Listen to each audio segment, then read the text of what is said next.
പ്രാർത്ഥിക്കട്ടെ.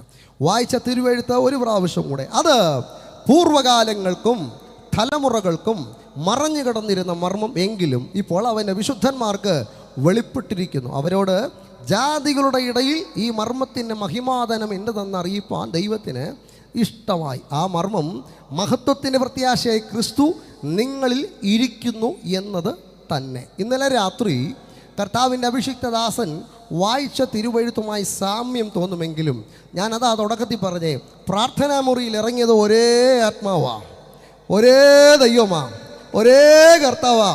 ഇന്ന് രാത്രി ദൈവത്തിൻ്റെ വചനം ദൈവമായ കർത്താവ് നമുക്ക് വിളമ്പിത്തരട്ടെ. ഹല്ലേലൂയ. 4 കാര്യങ്ങളാണ് ഞാൻ പറയാൻ ആഗ്രഹിക്കുന്ന സമയപരിധിക്കുള്ളിൽ ഞാനത് പറഞ്ഞു തീർക്കുവാൻ ശ്രമിക്കും. 1, പൂർവ്വകാലങ്ങളിൽ മറഞ്ഞിരുന്നത്. അത് ഇന്നലെ എൻ്റെ സ്നേഹിതൻ തുടക്കമിട്ടു. 2, വിശുദ്ധന്മാർക്ക് വെളിപ്പെട്ടത്.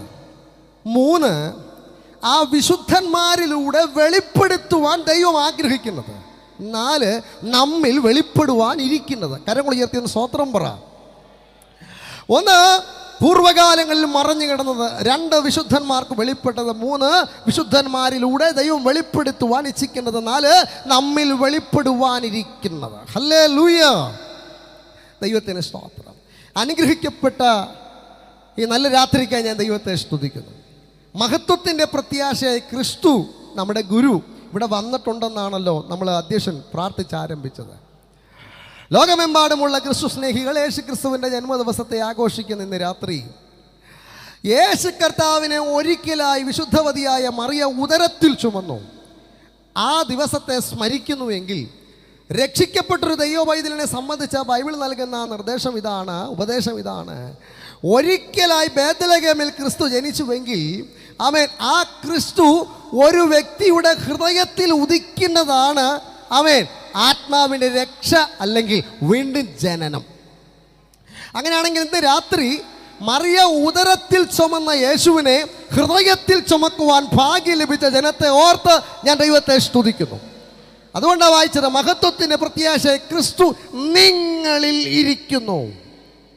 രക്ഷിക്കപ്പെട്ടൊരു ദൈവവൈതലിന് മാത്രം പറയാൻ കഴിയുന്നൊരു അവകാശവാദമാണ്. ഞാൻ വിഷയത്തിലേക്ക് വരാം.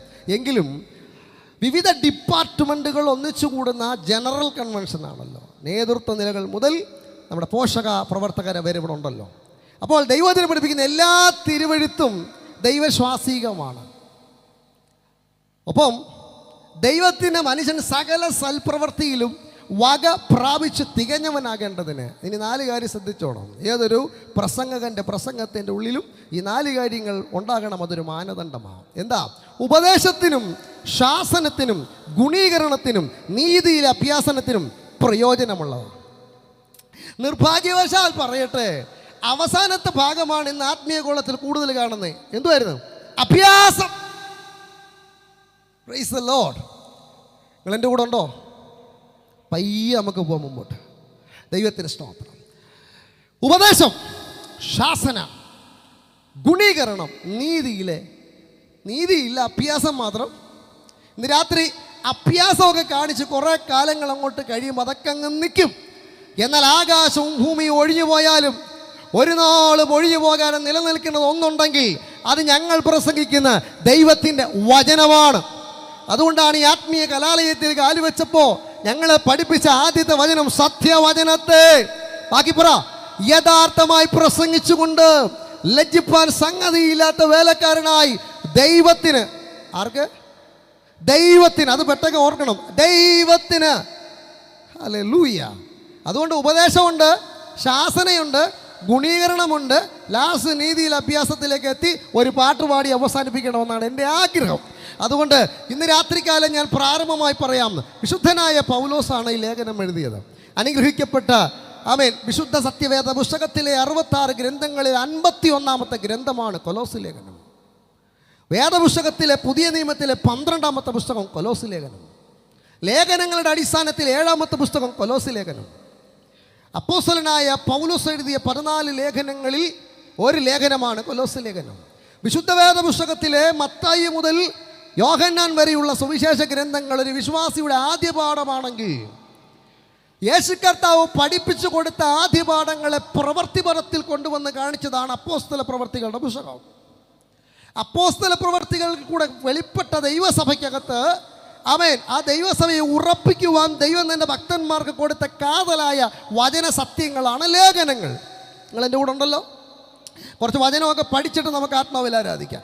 ഇന്ന് രാത്രി ബൈബിൾ പഠിപ്പിക്കുന്നത് വചനം കേട്ടവരുടെ മേൽ, ബാക്കി പറ, ആരാധിച്ചുകൊണ്ടിരുന്നവരുടെ മേൽ ആത്മാവ് വന്നു എന്നതിനേക്കാൾ ഉപരി ഞാൻ കേൾക്കാൻ ആഗ്രഹിക്കുന്നത് വചനം കേട്ടവരുടെ മേൽ ആത്മാവ്, വചനം നിങ്ങളുടെ ഉള്ളിൽ വന്നെങ്കിൽ ആത്മാവ് വെളിപ്പെടും. ഹലോ, ആദ്യകാലത്ത് ആദിമ നൂറ്റാണ്ടിൽ ആദാമവ്വ ദമ്പതിമാരെ മണ്ണിൽ നിന്ന് ദൈവം സൃഷ്ടിച്ചപ്പോൾ അതൊരു പ്രതിമയായിരുന്നു.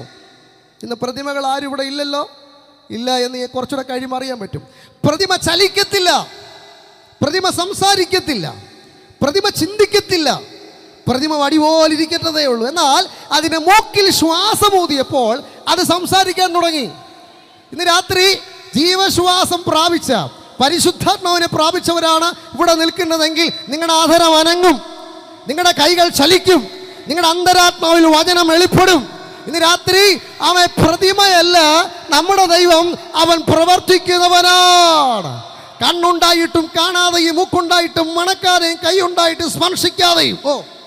ഇന്ന് രാത്രി ഈ വൃശ്ചിക മാസത്തിൽ പ്രത്യേകമായി എൻ്റെ പേരിൽ അറിയപ്പെടുന്ന കാര്യങ്ങൾ നിങ്ങൾക്കറിയാം. ആമേൻ. ഞാനൊരു കാര്യം പറയാം, ഞാൻ മലക്കയറാതെ എനിക്ക് വേണ്ടി മലമുകളിൽ കയറിയവനെ ഈ മണികണ്ഠന് കാണുവാൻ കൃപയാലയും ഭാഗ്യം നൽകിയത് കൊണ്ട് ഇന്ന് രാത്രി ഞാൻ സേവിക്കുന്ന ദൈവം ചലിക്കുന്നവൻ, പ്രവർത്തിക്കുന്നവൻ, കാണുന്നവൻ, സകലതും ചെയ്യുവാൻ കഴിവുള്ള സർവശക്തനാണ്.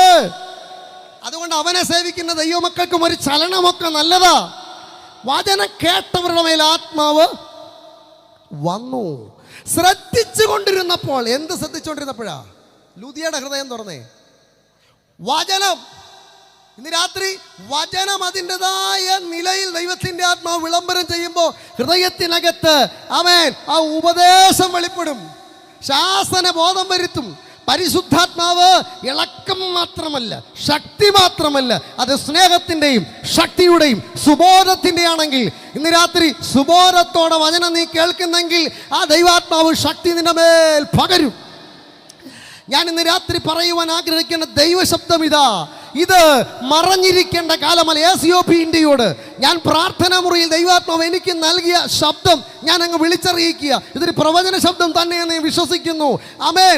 മലമേലിരിക്കുന്ന പട്ടണത്തിന് മറഞ്ഞിരിക്കാൻ കഴിയത്തില്ല. ആമേൻ.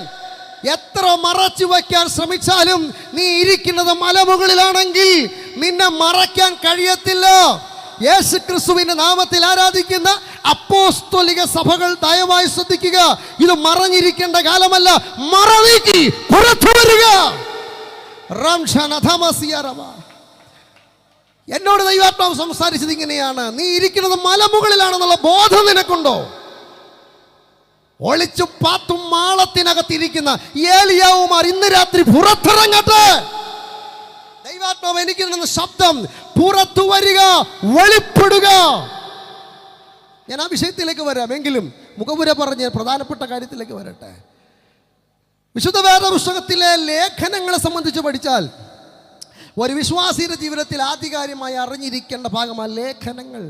ഒരു വിശ്വാസിയുടെ ആ വിശ്വാസ ജീവിതത്തിന് നട്ടല്ല ലേഖനം. ബാക്കിയുള്ള ഭാഗമൊക്കെ നമുക്കെന്നും വായിച്ചും ഇരിക്കാൻ സാധിക്കും. എന്നാൽ ലേഖനം വായിക്കണമെങ്കിൽ, ലേഖനം ധ്യാനിക്കണമെങ്കിൽ അതിന് ആധികാരികത ക്രിസ്തുവിൽ വേരൂന്നി വളരുന്നവർക്കത് SOP ഇന്ത്യ ദൈവസഭ വളരെ പ്രാർത്ഥനയോടെ കേൾക്കണം.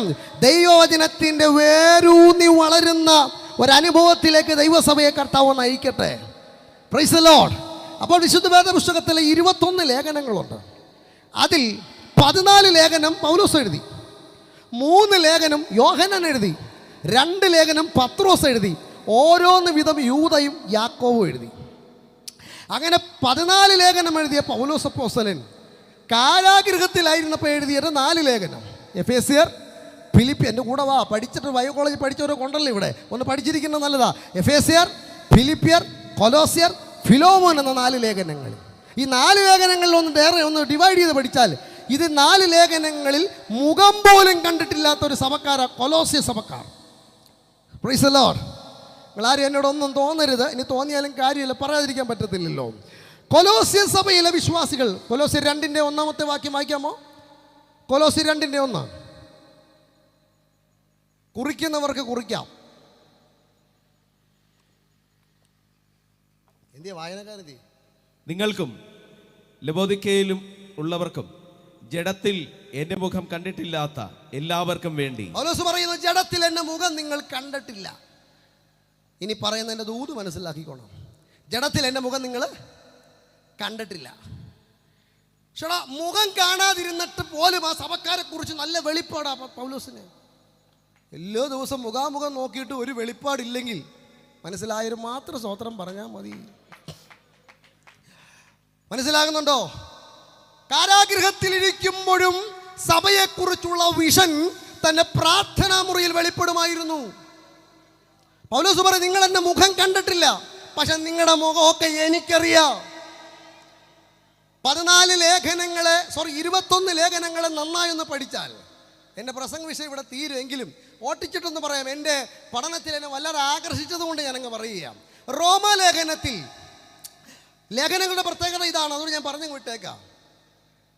ആദിമസഭ രൂപപ്പെട്ട നാളിൽ 1-ാം നൂറ്റാണ്ടിൽ സ്ഥാപിക്കപ്പെട്ട സഭകൾ, പിൻകാലങ്ങളിൽ ആ സഭയ്ക്കകത്ത് നുഴഞ്ഞു കയറിയ ദുരുപദേശങ്ങൾ സഭയുടെ നിലനിൽപ്പിനെ ബാധിക്കുന്നു എന്ന് ദൈവദാസന്മാർക്ക് ബോധ്യമായപ്പോൾ അവർക്ക് പരിശുദ്ധാത്മാവ് കൊടുത്ത നിർദ്ദേശപ്രകാരം അവരായിരുന്ന ഇടങ്ങളിൽ നേരിട്ട് കണ്ടതും ആത്മാവിൽ കണ്ടതുമായ തെറ്റുകുറ്റങ്ങളെ ചൂണ്ടിക്കാണിച്ച് സഭയെ ശുദ്ധീകരിച്ച് വചനത്തിൽ ഉറപ്പിച്ച് കർത്താവിൻ്റെ വരവിനായി ഒരുക്കുവാൻ എഴുതിയ ലേഖനങ്ങളാണ് 21. ഉമകത്തല്ല കേട്ടോ, തുറന്ന കത്ത. അങ്ങനെ എഴുതിയ ലേഖനങ്ങൾ റോമാലേഖനത്തിൽ ചൂണ്ടിക്കാണിക്കുന്നു, ന്യായപ്രമാണത്തിന് പ്രവർത്തികളാൽ ഒരു ജഡവും ആചാര അനുഷ്ഠാനങ്ങളിലേക്ക് ജനത്തെ കൊണ്ടുപോകാൻ ശ്രമിച്ചപ്പോൾ അവരോട് പൗലോസ് പറയുന്നു, ന്യായപ്രമാണത്താൽ ഒരു ജഡവും നീതീകരിക്കപ്പെടുന്നില്ല. ഞാൻ ആ വിഷയം വിടുക. കൊരിന്ത ലേഖനത്തിലെത്തിയപ്പോൾ അങ്ങ് ആദ്യത്തെ അധ്യായങ്ങളിൽ അങ്ങ് പറയുന്നു, ഒരു കൃപാവരത്തിലും നിങ്ങൾ കുറവില്ലാത്തവരാ. കുറെ കഴിഞ്ഞപ്പോൾ തനി സ്വഭാവം പിടികിട്ടി, നിങ്ങൾ ജഡീകരാണ്, നിങ്ങളുടെ ഇടയിൽ ദുർനടപ്പുണ്ട്. എന്നിട്ട് ചൂണ്ടിക്കാണിക്കുന്നു, നിങ്ങളുടെ ശരീരം ദൈവത്തിൻ്റെ മന്ദിരമാണ്, പരിശുദ്ധാത്മാവ് നിങ്ങൾ വസിക്കുന്നു, നിങ്ങൾക്ക് അറിയത്തില്ലേ? കൊരിന്ത്യ സഭയെ ചൂണ്ടിക്കാണിച്ചു, നിങ്ങൾ ദൈവത്തിൻ്റെ മന്ദിരമാണെന്നുള്ള ബോധം വരുത്തി. മാത്രമല്ല, അവിടെ ചാനലും പാനലും ഗ്രൂപ്പിസവും ഉണ്ടായിരുന്നു. പൗലോസിൻ്റെ പക്ഷം, കേഫാവിൻ്റെ പക്ഷം എന്നിങ്ങനെ തുടങ്ങി പക്ഷം പിടിക്കലും ഉണ്ടായിരുന്നു. അവരോട് പൗലോസ് ശക്തിയുക്തം പറഞ്ഞു, ഇത് പാടില്ല, ക്രിസ്തു വിഭാഗിക്കപ്പെട്ടിരിക്കുന്നുവോ? ഇത് ചൂണ്ടിക്കാണിച്ചു 1 കൊരിന്ത്യർ ലേഖനം. 2 കൊരിന്ത്യർ ലേഖനത്തിൽ എത്തിയപ്പോൾ സർപ്പം ഉപായത്താൽ ചതിക്കുന്നത് പോലെ ചതിക്കാൻ കഴിവുള്ളവർ സഭയ്ക്കകത്ത് വന്നു. അയ്യോ, ഞാൻ ACPയുടെ കാര്യമല്ല പറഞ്ഞേ, 1-ാം നൂറ്റാണ്ടിലെ കാര്യമാണ് ഈ പറയുന്നേ. 4-ാമത്തെ അധ്യായത്തിലേക്ക് വന്നപ്പോൾ പറയുന്നു, ഈ ലോകത്തിലെ ദൈവം അവിശ്വാസികളുടെ മനസ്സ്. 2 കൊരിന്ത്യർ ലേഖനം ഞാൻ വിടുകയാണ്. അതിനുശേഷം ഗലാത്യ ലേഖനം, ക്രിസ്തുയേശുവിൽ സ്വാതന്ത്ര്യം പ്രാപിച്ചു എന്ന് അവകാശപ്പെട്ട ദൈവസഭയെ വീണ്ടും അടിമ നുഖങ്ങൾ കൊണ്ടിട്ട് ജനത്തെ അങ്ങ് വല്ലാത്ത പ്രയാസത്തിലേക്ക് കൊണ്ടുപോകാൻ ശ്രമിച്ചപ്പോൾ പൗലോസ് ശക്തമായി പറയുന്നു, വീണ്ടും അടിമ നുഖത്തിൽ നിങ്ങൾ കുടുങ്ങി പോകരുത്. എഫേസ്യ ലേഖനത്തിൽ ചൂണ്ടിക്കാണിക്കുന്നു, നിങ്ങൾ ഉറങ്ങരുത്, മരിച്ചവരുടെ ഇടയിൽ നിങ്ങൾ ഉണരണം. മാത്രമല്ല, ഇത് ദുഷ്കാലമാണ് എന്ന് എഫേസ്യ ലേഖനം ചൂണ്ടിക്കാണിക്കുന്നു. ഇനി അങ്ങോട്ട് പോകുമ്പോൾ സ്വരം അങ്ങ് മാറുക. ഫിലിപ്പ് ലേഖനത്തിലേക്ക് എത്തിയപ്പോൾ വളരെ വ്യക്തമായി പഠിപ്പിക്കുന്നത് ഇങ്ങനെ, നായ്ക്കളെ സൂക്ഷിപ്പീൻ. നായ്ക്കൾ എന്നൊക്കെ പറയണമെങ്കിൽ എത്ര ഗതികെട്ടവരായിരിക്കും സഭയ്ക്കകത്ത് കയറിയത്. ആകാത്ത വേലക്കാരെ സൂക്ഷിപ്പിൻ. അപ്പം ആകുന്ന വേലക്കാരുമുണ്ട്, ആകാത്ത വേലക്കാരുമുണ്ട്. ഇവിടെ നിൽക്കുന്ന എല്ലാ വേലക്കാരും ഓർത്തോ, ഞാനും പ്രതിക്കൂട്ടില്ല. ആകാത്ത വേലക്കാരൻ ദൈവത്തിന് കൊള്ളാകുന്നവനായി നിൽക്കണമെന്നല്ലേ വചനം. ആമേൻ. കൊലോസി ലേഖനം വെയിറ്റിംഗ് കിടക്കട്ടെ, അതിനുശേഷം അടുത്ത പുസ്തകത്തിലേക്ക് വരികയാണ്. ആമേൻ. തെസ്സലോനിക്ക ലേഖനത്തിൽ വരുമ്പോൾ ശേഷമുള്ളവരെ പോലെ ഉറങ്ങരുത്, സുബോധമുള്ളവരാകണം. ആ സഭയ്ക്കകത്ത് എടുത്തു പറയാൻ ക്വാളിറ്റി ഉള്ള കുറച്ച് പേരുണ്ട്. ദുർനടപ്പ്, മദ്യപാനം, കാമവിചാരം, ഇത് മുതലായവരൊക്കെ വിട്ടു ഓടണം. അപ്പോൾ എന്തൊരു സഭയാണ്? നിങ്ങളുടെയൊക്കെ സഭയിൽ അതിനകത്ത് ഉണ്ടെങ്കിൽ ആരും കൈപൊക്കരുത്, പ്രാർത്ഥിച്ചുകൊണ്ടിരിക്കണം, കർത്താവ് അതൊക്കെ മാറ്റിത്തരും. ദൈവത്തിന് സ്തോത്രം. ഇതിൽ വ്യത്യസ്തമായ രസകരമായൊരു കാര്യം പറയാം. ഓൺലൈനിൽ എന്നെ കാണുന്ന അച്ചച്ചന്മാർ ശ്രദ്ധിച്ചോണം. 2 തെസ്സലോനിക്ക ലേഖനത്തിൽ വ്യക്തമായി പഠിപ്പിക്കുന്നു, ഞങ്ങൾ എഴുതി എന്ന ഭാവത്തിൽ വല്ല ലേഖനങ്ങളോ വല്ല എഴുത്തോ നിങ്ങൾക്ക് ലഭിച്ചു ആരെയും നിങ്ങളെ തെറ്റിക്കരുത്. ഞങ്ങൾ പൗലോസ് അപ്പോസ്തലൻ എഴുതി കൊടുത്ത ലേഖനം പോലും ഡ്യൂപ്ലിക്കേറ്റ് അടിച്ചിറക്കാൻ 1-ാം നൂറ്റാണ്ടിൽ ആളുണ്ടായിരുന്നു. മനസ്സിലായതുകൊണ്ട് ഒരു സ്വോത്രം പറ. സാറേ, പൗലോസ് എഴുതിയ ലേഖനത്തിൽ പോലും ഡ്യൂപ്ലിക്കേറ്റ് ഉണ്ടെങ്കിൽ നമ്മളെ കാര്യത്തിലുണ്ടോ? ആ ലേഖനത്തിന് ഉള്ളടക്കം എന്തായിരിക്കും? ഇല്ലാത്തതൊക്കെ എഴുതി പിടിപ്പിക്കും, ഇല്ലാത്തതൊക്കെ പറഞ്ഞ് പിടിപ്പിക്കും. എന്തിനാ ഈ ലേഖനം? അങ്ങനെ അടിച്ചിറക്കിയ പൈസ കിട്ടുമല്ലോ. ഇന്ന് രാത്രി എഴുതുന്നവർ എഴുതട്ടെ, സത്യം ഒരു നാളും മറഞ്ഞിരിക്കത്തില്ല, അത് മറനീക്കി പുറത്തു വരും. എന്റെ വിഷയത്തിലേക്ക് എനിക്ക് വരണം. 1 തിമോഥെയോസിന്റെ ലേഖനത്തിൽ എത്തിയപ്പോൾ ഭാവി കാലത്ത് ചിലർ വ്യാജാത്മാക്കളെയും ഭൂതങ്ങളുടെ ഉപദേശങ്ങളെ ആശ്രയിച്ച് പോഷ്കുപദേശിക്കും. വരും കാലങ്ങളിൽ സഭ ശ്രദ്ധയോടെ പോകണം. ഇതൊക്കെ ദൈവസഭയിൽ നിന്ന് അകറ്റേണ്ടെന്നതാണ്. 2 തിമോഥെയോസ്, അന്ത്യകാലത്ത് ദുർഘട സമയം വരും, ദൈവപ്രിയവുമില്ലാത്ത ഭോഗപ്രിയരായവർ രംഗത്ത് വരും. ഞാൻ വിടുകയാണ്. തീത്തോസ് വളരെ വ്യക്തമായി കൊടുത്തിരിക്കുന്ന ഒരു വാക്കുണ്ട്, എനിക്കങ്ങ് ഇഷ്ടപ്പെട്ടു. അതിങ്ങനെയാ: ക്രേത്യർ, അസത്യവാദികൾ മാത്രമല്ല ദുഷ്ടജന്തുക്കൾ. അടുത്തിരിക്കുന്ന ഒരാളുടെ മുഖത്ത് നോക്കി ഒന്ന് ചിരിച്ചേ. ആ ചിരി എനിക്ക് ഇവിടെ കാണാം, എല്ലാവരുടെയും പല്ല് കാണാം. ദുഷ്ടജന്തുക്കൾ. ഓ, ഇങ്ങനെ ഒരു മനുഷ്യനെ എഴുതണമെങ്കിൽ അവരുടെ പ്രവൃത്തി എന്തായിരിക്കും? Price the Lord. ഫിലോമോന്റെ ലേഖനം ഞാൻ വിടുകയാണ്. എബ്രായ ലേഖനം യഹൂദാ മതവിശ്വാസികളായി യഹൂദാ മതത്തിൽ നിന്ന് രക്ഷിക്കപ്പെട്ട് വന്നവരെ വീണ്ടും യഹൂദാ മതത്തിലേക്ക് കൊണ്ടുപോകാനുള്ള പരിശ്രമം നടത്തുമ്പോൾ പൗലോസ് ആഞ്ഞടിക്കുന്നു, ഇതൊന്നുമല്ല ദൂതന്മാരെക്കാളും ദൈവാലയത്തെക്കാളും മോശയെക്കാളും പ്രവാചകന്മാരെക്കാളും ശ്രേഷ്ഠൻ യേശു എന്ന് എബ്രായ ലേഖനത്തിൽ വിളിച്ചു പറയുന്നു. യാക്കോബിന്റെ ലേഖനം ഇപ്പൊ എല്ലാ സഭയിലും ഉണ്ട്. ലോകസ്നേഹം, ദൈവത്തോടുള്ള ശത്രുത്വം, ധനവാന്മാരോടുള്ള മുന്നറിയിപ്പ് യാക്കോബ് ലേഖനത്തിൽ ചൂണ്ടിക്കാണിച്ചപ്പോൾ പത്രോസ് ലേഖനത്തിൽ പറയുന്നു, വിശുദ്ധീകരണം, എല്ലാ ദുഷ്ടതയും ചതിവും വ്യാജഭാവവും നുണയും നീക്കണം. ഇതെല്ലാം നീക്കേണ്ടതാണെന്ന് പത്രോസ് ചൂണ്ടിക്കാണിച്ചു. 2 പത്രോസിൽ പരിഹാസികൾ എഴുന്നേൽക്കും. അവർ പറയും യേശു ക്രിസ്തുവിന്റെ വരവ് ഉടനെയെന്നും. അപ്പോഴാ വളരെ വ്യക്തമായി ചിലർ പറയുന്നത് പോലെ കർത്താവിന്റെ വരവ്. അപ്പൊ ആ ചിലർ ഇന്നും ഉണ്ട്. മനസ്സിലായവർക്കായി സ്തോത്രം.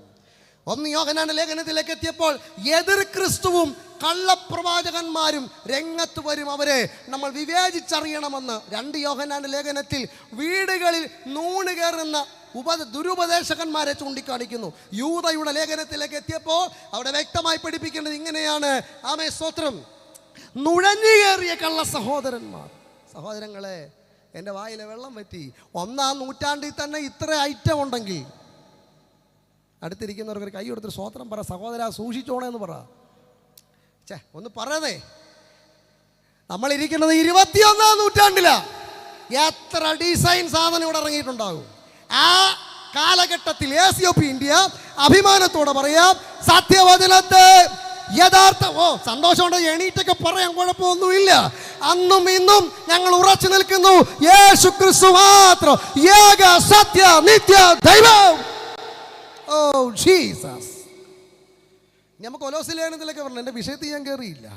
കൊലോസ്യ ലേഖനത്തെ ഞാൻ 2 വാക്കിൽ പറഞ്ഞു നിർത്താം. കൊലോസ്യ സഭയ്ക്കകത്ത് 2 പ്രധാനപ്പെട്ട തെറ്റായ പഠിപ്പീരുകൾ ഉണ്ടായിരുന്നു. 1 കൊലോസിൻ ഹെരസി എന്നറിയപ്പെടുന്നു. 2 നോസ്റ്റിസം എന്ന് പറയുന്ന ഒരു ഉപദേശം. 4 പാർട്ടികൾ, 4-5 ഐറ്റങ്ങളോടെ പറയാനുണ്ട്. നമ്മുടെ സഭയ്ക്കകത്തുണ്ടെങ്കിൽ എല്ലാ ദൈവദാസന്മാരും ഈ കൺവെൻഷൻ തീരുമ്പോൾ ആ പരിപാടി നിർത്തിക്കൊള്ളാമെന്ന് പ്രാർത്ഥിച്ചിട്ട് നമുക്ക് മുമ്പോട്ട് പോകണം. ഞായറാഴ്ച കർത്തൃമേശയുള്ളതാണ്. ദൈവത്തിന് സ്തോത്രം. ഞാൻ വാക്യങ്ങൾ വായിച്ച് സഹായിക്കാൻ ആവശ്യപ്പെടുന്നു സഹോദരന്മാരെ. 2-ാം അധ്യായം 4-ാമത്തെ വാക്യം. പടാ എന്ന് റോബർട്ട് പാസ്റ്ററിൻ്റെ കൂടെ വരണം. കൊലോസ്യ 2:4. വശീകരണ വാക്ക് കൊണ്ട് ആര് നിങ്ങള്? അപ്പോൾ സഭയ്ക്കകത്ത് വശീകരണ വാക്കുള്ളവരുണ്ട്. ഇവിടെ നിൽക്കുന്നവർക്ക് ആർക്കും വശീകരണം പറയാൻ അറിയത്തില്ല. ഞങ്ങളെല്ലാം യോഹന്നാൻ സ്നാപകനെ പോലെ പറയത്തുള്ളൂ. വശീകരണ വാക്ക് പറഞ്ഞ് ഞങ്ങൾക്ക് നേടാൻ ഒന്നുമില്ല. അങ്ങനെ നേടിയവരും നിലനിന്നിട്ടില്ല, നേടിയവൻ ആരും സഭയ്ക്കകത്തുമില്ല. വശീകരണ വാക്ക് നിലനിൽക്കുന്നതല്ല. ദൈവസഭ പറഞ്ഞു ഞങ്ങൾക്ക് ഇവിടെ നീ എന്ന് പറയുന്നത് നടന്ന് വാ, സൈക്കിളിൽ വാ, സ്കൂട്ടറിൽ പോ. ACP അങ്ങനെ ഒരു പ്രസംഗം ഒന്നുമില്ല, ഇന്നുമില്ല. ഞങ്ങൾക്ക് ഒന്നേ പറയാനുള്ളൂ, യേശു ക്രിസ്തു കഷ്ടതയിൽ കൂടെ മഹത്വത്തിലേക്ക് പ്രവേശിച്ചെങ്കിൽ കഷ്ടം സഹിച്ചാൽ കൂടെ വാഴും. 2-ാമത്തെ വാക്യം 2:8 വായിച്ച്. തത്വജ്ഞാനവും വെറും വഞ്ചന. ഞാൻ ആ വിഷയം വിടുക. 2:16. 2:16. ഭക്ഷണപാനീയങ്ങൾ സംബന്ധിച്ച് വാവ്, ശബ്ബത്ത് എന്നിവയെ കുറിച്ച് ആര് നിങ്ങളെ അത് പോട്ടെ, ഞാൻ അത് നിന്ന് ശരിയാകത്തില്ല. ഇനി ഒരു വാക്ക്, 2:21. ഇവിടെ ഓൺലൈനിൽ കാണുന്നവർ ശ്രദ്ധിക്കണം. 2:21 മനുഷ്യകൽപ്പനകളായ എങ്ങനെയാ ഉപദേശങ്ങൾക്കും അനുസരണമായി പിടിക്കരുത്. 2:21 പിടിക്കരുത്. പിടിക്കരുത്. ഞാൻ യേശുനാമക്കാരനാണ്. അടുത്തത് രുചിക്കരുത്. അടുത്തത് തുടരുത്. എടാ, ദൈവം സ്വന്തം സ്വരൂപത്തിലും സാദൃശ്യത്തിലും സൃഷ്ടിച്ച സകല മനുഷ്യരും ദൈവത്തിന്റെ ദാനമാണെന്ന് ബൈബിൾ പഠിപ്പിക്കുന്നു. ശമര്യക്കാരി സ്ത്രീയോട് യേശു പറഞ്ഞ നീ ദൈവത്തിന്റെ ദാനം അല്ലേ? ഒരു കാര്യം ഞാൻ തുറന്നു പറയാം, ഉപദേശത്തിന് അതിരുവരമ്പുണ്ട്, പക്ഷെ സുവിശേഷത്തിന് അതിരുവരമ്പിടല്ലേ. സർവശക്തനോട് കണക്ക് കൊടുക്കേണ്ടി വരും. നിങ്ങൾ ഭൂലോകത്തിലൊക്കെയും പോയി സകല സൃഷ്ടികളോട് സുവിശേഷം പ്രസംഗിക്കുവാൻ കർത്താവ് എന്ന കൽപ്പന ശിരസാൽ വഹിച്ച് ഈ കോളേജിൽ നിന്ന് പഠിപ്പിച്ചിറക്കുന്ന വിദ്യാർത്ഥികളോട് എൻ്റെ കാലത്ത് പറഞ്ഞ കാര്യമാണ്, നിങ്ങളെ സുവിശേഷകന്മാരായിട്ട് അയക്കാനേ ഞങ്ങളെ ലക്ഷ്യം. ഇവിടെ നിന്ന് ആരെയും പ്രവാചകന്മാരാക്കി വിടാറില്ല. ഞാൻ പറയുന്നത് പൂർത്തിയായിരിച്ചിട്ട് സ്വത്രം പറഞ്ഞാൽ സാറുമാർ. ഇവിടെ നിന്ന് ആരും അപ്പോസ്തലന്മാരാക്കി വിടാറില്ല. ഇവിടെ നിന്ന് ആരും അങ്ങനെ മറ്റുള്ളതൊന്നുമല്ല സുവിശേഷകൻ. പക്ഷെ സാറേ, ഇവിടെ നിന്ന് പോയ പലരും ഇന്ന് അപ്പോസ്തലന്മാരാ. ഒരു സ്വത്രം പ്രതീക്ഷിച്ചു. ഇവിടെ നിന്ന് പോയ പലരും പ്രവാചകന്മാരാ. ഇവിടെ നിന്ന് പോയ പലരും ഇടയന്മാരാ. പല വേദികളിൽ തിളങ്ങുമ്പോഴും അത് ഇവിടെ നിന്ന് പോയ വിത്താണെന്നുള്ളത് ഇന്ന് രാത്രി അഭിമാന പുരസ്സരം പറയാം. ആമേൻ. ലോകത്തിലെ നാനാ ഇടങ്ങളിൽ യേശുവിനെ പ്രസംഗിക്കുമ്പോഴും എനിക്ക് ഒരു കാര്യം ഉറപ്പാ, ദൈവവചനത്തിന്റെ ആദ്യ പാഠം. അതുകൊണ്ട് തൊടരുത്, പിടിക്കരുത്. പക്ഷെ ഇവരെല്ലാം രഹസ്യത്തിൽ തൊടും. ദൈവത്തിന് സ്തോത്രം. എൻ്റെ അടുത്ത് പറയാണ്, തൊട്ടോ ഒളിച്ചിരുന്ന് തൊട്ടോ പരസ്യമായിട്ട്. ഹല്ലേലൂയ. ഞാൻ അങ്ങോട്ട് പോകുന്നില്ല, എൻ്റെ വിഷയം മാറും. ആമേൻ. 2:18 വായിച്ച്. താഴ്മയിലും ദൂതന്മാരെ ആരാധിക്കുന്നതിൽ രസിച്ച് സ്വന്തം ദർശനങ്ങളിൽ പ്രവേശിക്കുകയും ഞാൻ മുഖപുര പറഞ്ഞങ്ങ് വിടുക. അപ്പോൾ കൊലോസ്യ ലേഖനം ഇങ്ങനെ ധാരാളം പഠിക്കാനുണ്ട്. ദൂതന്മാരെ ആരാധിക്കുന്നവർ. ഇനി പ്രധാന വിഷയത്തിലേക്ക് വരിക.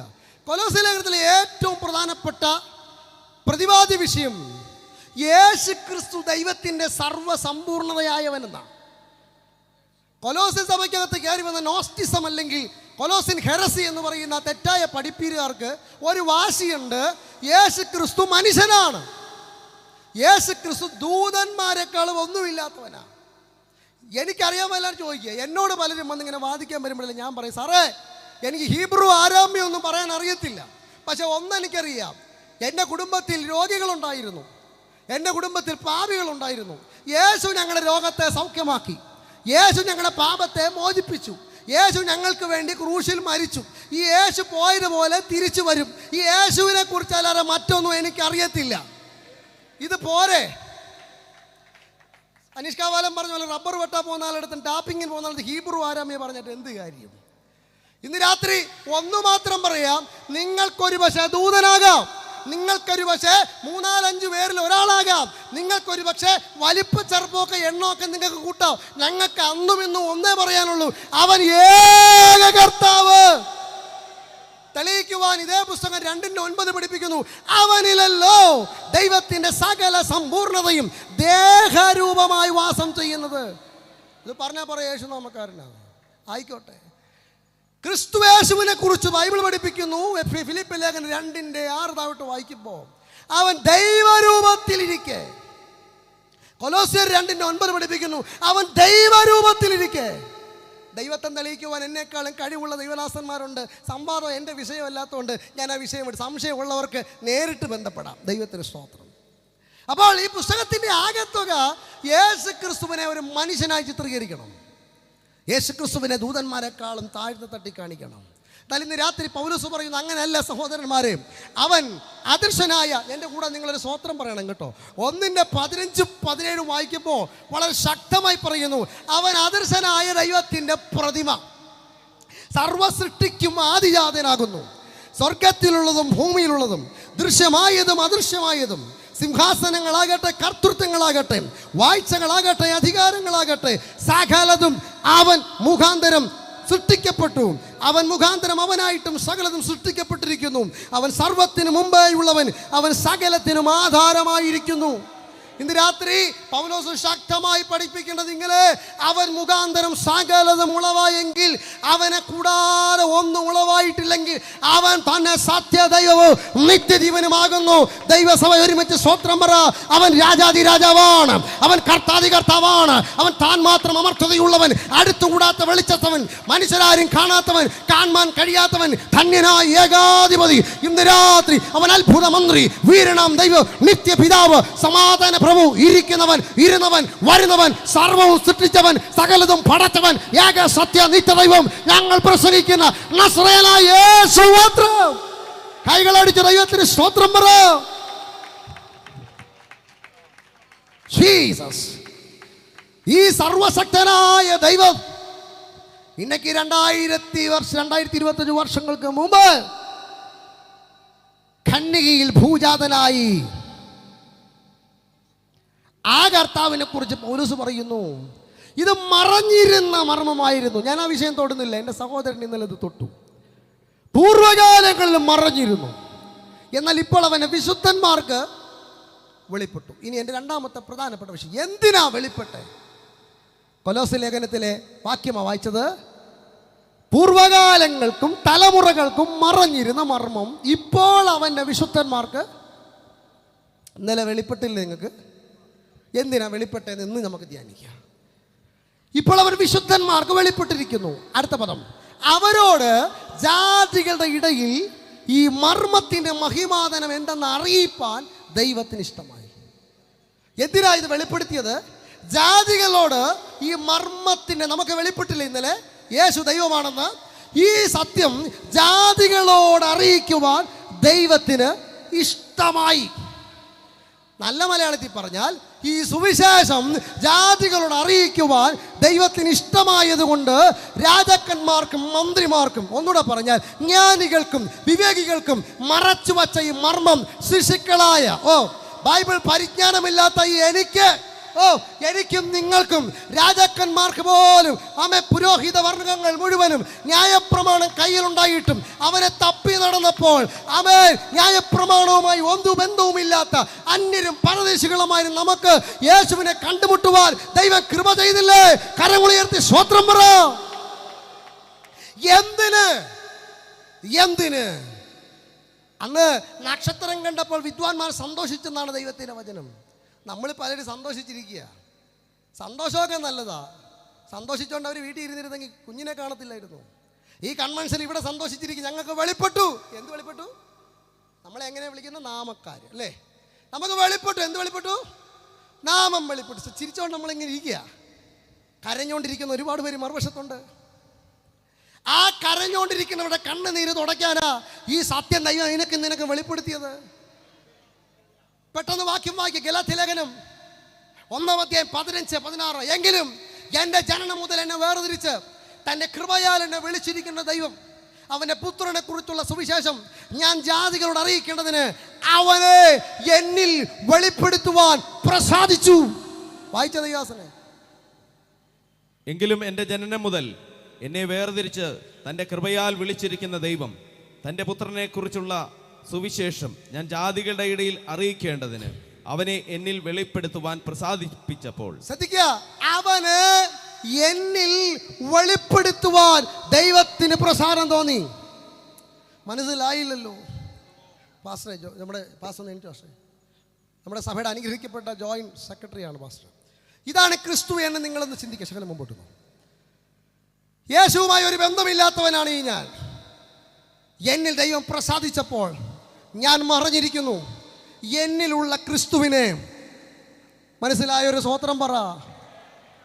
വചനം പഠിപ്പിക്കുക. എങ്കിലും എൻ്റെ ജനനം മുതൽ എന്നെ വേർതിരിച്ച് തൻ്റെ കൃപയാൽ എന്നെ വിളിച്ചിരിക്കുന്ന ദൈവം തൻ്റെ പുത്രനെ കുറിച്ചുള്ള സുവിശേഷം ഞാൻ ജാതികളുടെ ഇടയിൽ അറിയിക്കേണ്ടതിന് അവനെ എന്നിൽ വെളിപ്പെടുത്തുവാൻ പ്രസാദിച്ചു. അതായത് എന്നിൽ മറഞ്ഞിരിക്കുന്ന ക്രിസ്തുവിനെ ജാതികൾക്ക് വെളിപ്പെടുത്തുവാൻ, അതും എന്നിലൂടെ വെളിപ്പെടുത്തുവാൻ പ്രിയരെ, രക്ഷിക്കപ്പെട്ട ദൈവസഭ ഓർക്കുക, നിങ്ങളെ എന്തിനാ ദൈവം വിളിച്ചേ? മണികണ്ഠനെ ഇവിടെ ആർക്കും വേണ്ട. മണികണ്ഠനെ ഇവിടെ ആർക്കും വേണ്ട. ഇന്ന് രാത്രി ഞാൻ മണികണ്ഠനായിട്ട് തന്നെ യേശുവിനെ അറിയാതിരുന്നിരുന്നെങ്കിൽ ഇവിടെ വന്നിരിക്കത്തുമില്ലായിരുന്നു. ഇതിവിടെ ഞാൻ ഇവിടെ വന്നിരിക്കും. എന്നെ അല്ല ആവശ്യം, എൻ്റെ ഉള്ളിലിരിക്കുന്ന ക്രിസ്തുവിനെയാ. ഒരു വെളിപ്പാട് പറയാം, ജാതികളോട് അറിയിക്കേണ്ടത് എൻ്റെ മഹത്വമല്ല, എൻ്റെ കുലശ്രേഷ്ഠതയല്ല, എൻ്റെ ധനമാഹാത്മ്യമല്ല, എൻ്റെ പാരമ്പര്യമല്ല, എന്നിലുള്ള ക്രിസ്തുവിനെ. ഓ, അങ്ങനെ എന്നിലുള്ള ക്രിസ്തുവിനെ ഞാൻ വെളിപ്പെടുത്താൻ തുടങ്ങുമ്പോൾ ആ ക്രിസ്തു വെളിപ്പെടുന്ന സമയം സകല ജാതികൾക്കും ഉദിച്ചിരിക്കുന്ന മഹാസന്തോഷം സകലരും അറിയും. അങ്ങനെയാ സഭയിൽ ആത്മാക്കളെ നേടുന്നേ. ഇന്ന് രാത്രി ദൈവസഭയോട് ഞാൻ ആലോചന പറയാം. ഈ സുവിശേഷം അറിയുവാൻ കൃപയാൽ നമുക്ക് ഭാഗ്യം കിട്ടിയിട്ടുണ്ടെങ്കിൽ AWM, AYM, സൺഡേ സ്കൂൾ മുതലായ പോഷക പ്രവർത്തകർ ഓർക്കുക, നിങ്ങൾക്ക് ഈ സത്യത്തെ ദൈവം വെളിപ്പെടുത്തി തന്നത് എന്തിനാ? ജാതികളോട് അറിയിക്കുവാനാ. Praise the lord. അപ്പോൾ എന്നെ വളരെ ചിന്തിപ്പിച്ചത് ഈ പൗലോസിന് ഇത് വെളിപ്പെട്ടു. പൗലോസ് പറയാ, എന്നിലൂടെ വെളിപ്പെട്ടു. ഇത് വെളിപ്പെട്ടപ്പോൾ പറയുന്നു, ഞാൻ ജഡരക്തങ്ങളോട്. എന്നാൽ അവനെ താഴോട്ട് വായിക്കുമ്പോഴേ ഞാൻ ദമസ്കോസിലേക്ക് ചെന്നതാണ് കൊടുത്തേക്കുന്നത്. ദമസ്കോസിലേക്ക് ഇനി ശകലം ഗൗരവത്തിലേക്ക് വരിക. ഒന്ന് ആരാധിച്ച് പ്രാർത്ഥിച്ച് മുമ്പോട്ട് പോകണം. സമയം മുമ്പോട്ട് പോയി ജഡരക്തങ്ങളോടൊന്നും ആലോചിക്കാതെ ദമസ്കോസിലേക്ക് വരുന്നു ശൗൽ. 9-ാമത്തെ അധ്യായം നമ്മൾ വായിക്കുമ്പോൾ ഇതേ ദമസ്കോസിലേക്ക് ഒരധികാര പത്രവുമായി വന്നവൻ ശൗൽ. സ്വത്രം പറഞ്ഞുകൊണ്ടിരിക്കണം കേട്ടോ. ഒരധികാരപത്രം ശൗലിൻ്റെ കയ്യിലുണ്ട്. ആ അധികാരപത്രത്തിൻ്റെ ആകത്തുക ക്രിസ്തു സഭ നശിക്കണം. ഇതിനു മുമ്പ് ഞാനൊരു വേദി പറഞ്ഞിട്ടുള്ള കാര്യമാണ്, ഇവിടെ പറയേണ്ട ആവശ്യമായതിനെ ഒന്നും കൂടെ ആവർത്തിക്കുക. പൗലോസിൻ്റെ കയ്യിൽ, ശൗലിൻ്റെ കയ്യിൽ ഒരു അധികാരപത്രമുണ്ട്. അവന് കൊടുത്തേക്കുന്ന ബൗണ്ട് എന്നാണ് ഇംഗ്ലീഷിൽ. തമിഴിൽ പറയും നിരൂപമെന്നാണ്. മലയാളത്തിൽ അതിൻ്റെ ലേഖനമെന്ന് തന്നെ എടുക്കുക. ആ ലേഖനത്തിൻ്റെ ആകത്തുക ക്രിസ്ത്യാനിത്വം ഇല്ലാതാകണം. ഇന്ന് ക്രിസ്തുമസും പരിപാടി നിർത്തണമെന്നല്ലേ പറഞ്ഞുകൊണ്ടിരിക്കുന്നത്.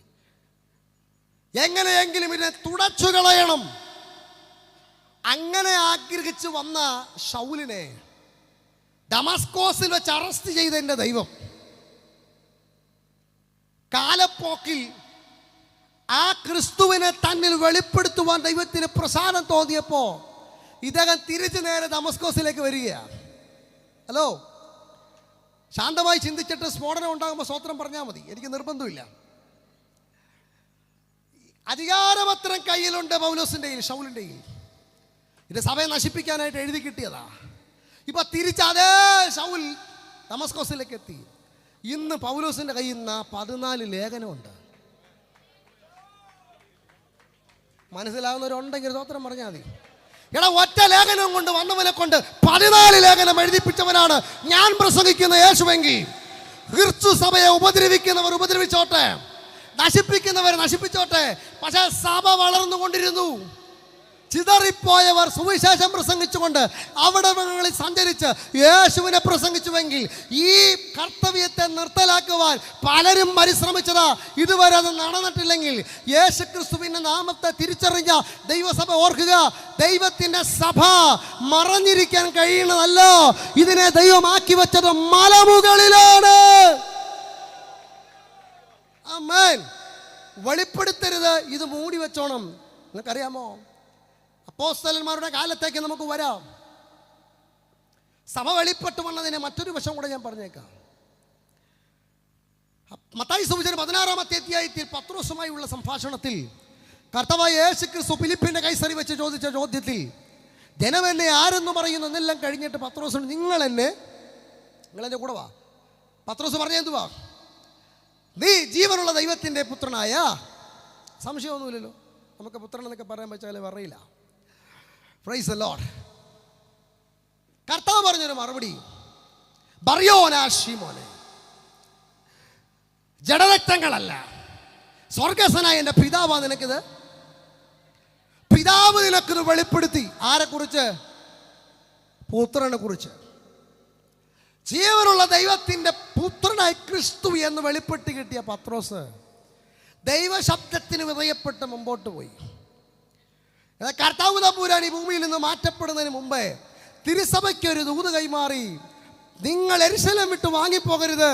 പിതാവിൽ നിന്ന് കേട്ട വാഗ്ദത്തത്തിന് വേണ്ടി നിങ്ങൾ എൻ്റെ കൂടെ വരണം, വെളിപ്പെടണമല്ലോ. അതാണല്ലോ വിഷയം.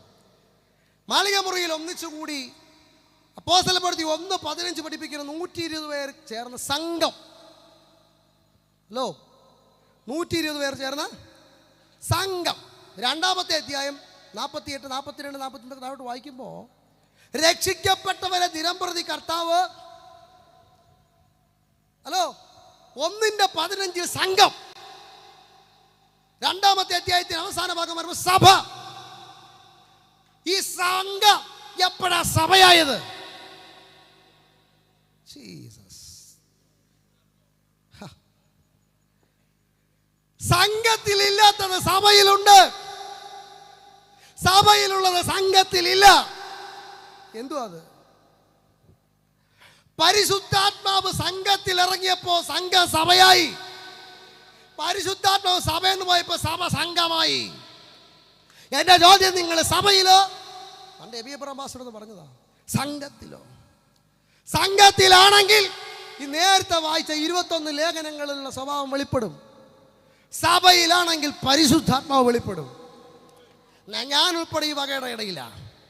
ചേർത്ത് പറയാ, ഗവൺമെന്റ് നിയമപ്രകാരം, ഒരു ആക്ട് പ്രകാരമുള്ള ഒരു സഭയിലാണ് നമ്മൾ നിൽക്കുന്നത്. നിയമങ്ങളും അതിൻ്റെ സംവിധാനങ്ങളിലും ഒരു വശത്ത് നമ്മൾ അനുസരിച്ച് മുമ്പോട്ട് പോകുമ്പോഴും നമ്മെ നയിക്കുന്നത് പരിശുദ്ധാത്മാവായിരിക്കണം.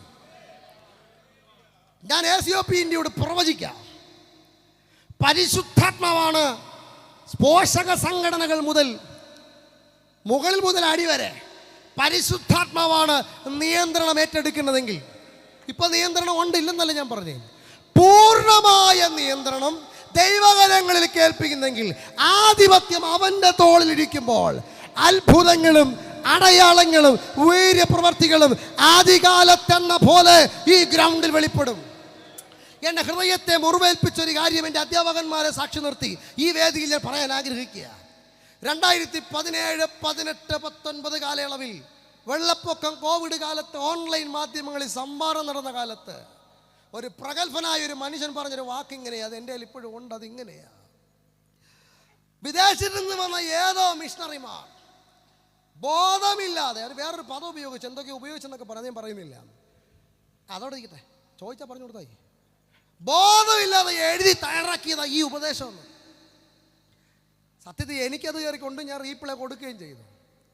സഹോദരന്മാരെ, വിദേശത്ത് നിന്ന് വന്ന ഒരു മിഷണറിയുമല്ല ദൈവവേഗനെന്ന് പഠിപ്പിച്ചത്. ബഹുമാനപ്പെട്ട ഇന്ന് കർത്താവിൽ വിശ്രമിക്കുന്ന GW നിൽസൺ മുതലായ നമ്മുടെ മിഷണറിമാരെ ഈ അവസരത്തിൽ ഞാൻ സ്മരിക്കുന്നു. ദൈവമക്കളെ ഓർക്കുക, നാം ഇന്ന് അറിഞ്ഞിരിക്കുന്ന ഈ സത്യത്തിൻ്റെ ഉപദേശം നൽകിയത് അവർ മുഖാന്തരമാണെങ്കിലും അവർക്ക് കൊടുത്തത് ആരാ? അപ്പോസ്തലന്മാരാണെങ്കിൽ അപ്പോസ്തലന്മാർക്ക് കൊടുത്തത് ആരാ?